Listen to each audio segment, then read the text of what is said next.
If your car is giving low average and if you are troubleshooting the issue, you don't miss a thing. That is called PCV grommet. And if the PCV grommet is damaged, surely your average will reduce and the vehicle's power also will reduce. How to check the PCV grommet? I will tell you. Here there is a rubber sealing, and if this rubber sealing is damaged, then surely your average will reduce and the vehicle's power will reduce. How to check the grommet? I will tell you.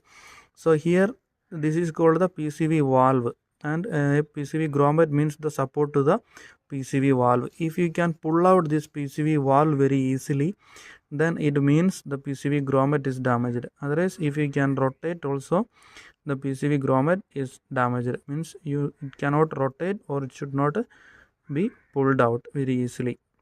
I have replaced my PCV grommet. It was like this. It was damaged severely. It was damaged and it was causing very low average. And I have replaced with the new one.